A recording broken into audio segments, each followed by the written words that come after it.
My name is Troy Knauss. I've been a serial entrepreneur for, I guess it's going on 25 years now since college. And I have started and sold 4 companies, everything from being in the food industry to being in metal structures.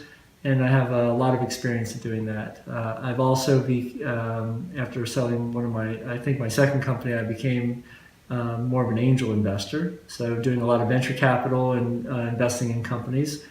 Today I have 47 portfolio companies that I'm actively involved in. These are companies that I've invested money in. I sometimes participate on the board. Sometimes I'm just a passive investor that I'm making an investment in, and hopefully I'm going to see a return on that. After doing angel investing for a number of years, I decided that I really enjoy doing research. And one of the activities I'm involved in is with the Angel Resource Institute, which is a spin out of the Kauffman Foundation, and I co-chair the research division. In that research, we actually look at all angel deals that are being conducted across the country. Those deals can be anything from a very early startup that might be an app space to maybe a little bit later stage or still an early stage, but later in life where they might have some revenue and we're making a syndicated deal where we're putting a couple $1 million around the table. So I've been doing that for a number of years. I enjoy that aspect, and just this past year I was privileged enough to get asked by High Point University to become a full-time professor of entrepreneurship, and that's what I've been doing and enjoying meeting the students, including Carlos sitting over there. And so we're looking forward to seeing how this goes, but it's great. My goal is to see a lot of students this year starting businesses.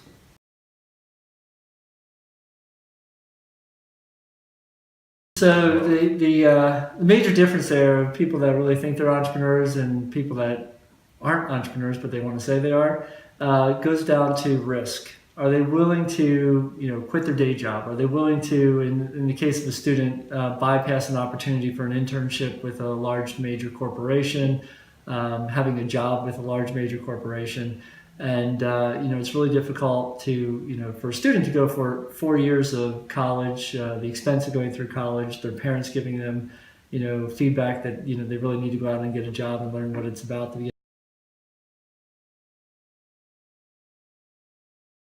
I think one of my friends that I've learned about a number of years ago, she wrote a book called All in Startup, Diana Candor.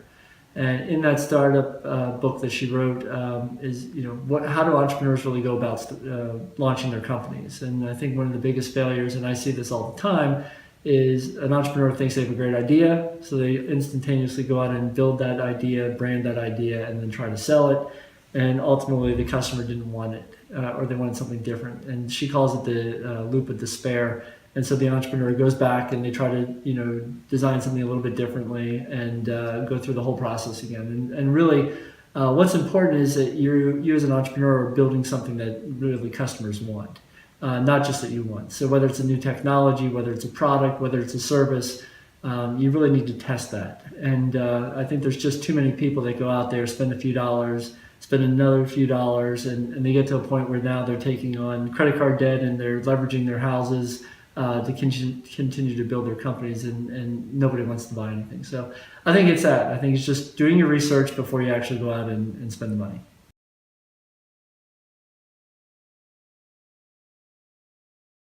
Interesting. Yeah. Interesting question. Yeah, So, interesting. did I give you that question, Carlos? It's a very good question. Yeah, So, yeah. too many entrepreneurs, and some of your audience might be guilty of this. Is you try to build a company as one person, and it's impossible to do it. You cannot be all things. You can't be an operations manager. You can't be human resources. You can't be marketing. You can't be sales, and all at the same time, a founder that has to go out there and continuously raise money. Each one of those is a different job.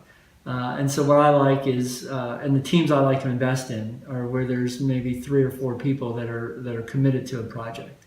Doesn't mean that you have to have 3 or 4 people in order to get the job done, or 3 or 4 people have to be full-time. It might only be one person full-time, but you have friends, people, individuals that actually work with you, have different talents than you, bounce ideas off of each other differently, think about things differently. It just makes for a much more successful company.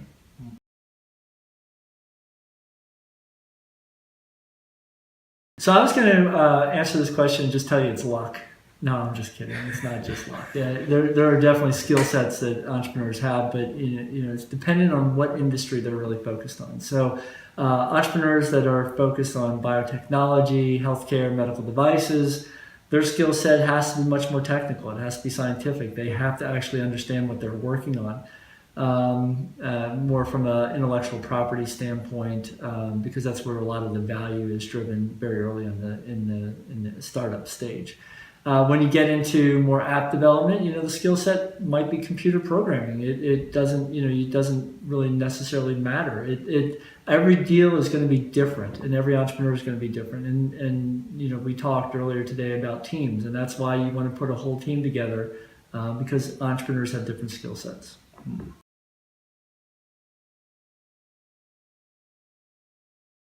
I am a capitalist through and through.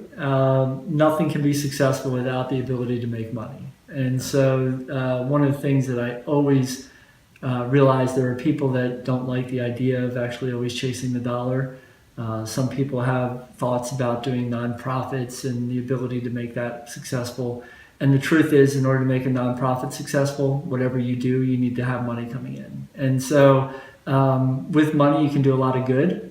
Whether that's investing in somebody else's idea like I do in terms of being an angel investor, where there are 47 entrepreneurs that didn't have money before that I actually help fund, and they're going to continue the cycle of making money and giving back to the community as well. So nothing wrong with making money, nothing wrong with that at all.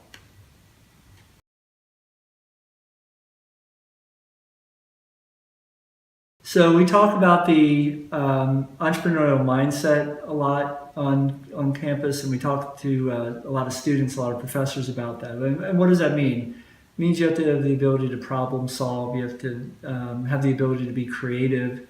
You have to have the ability that others don't, to actually be walking down the hallway, sitting in the classroom, listening to somebody speak, and actually thinking of an idea. And you don't know when that idea is actually going to hit you.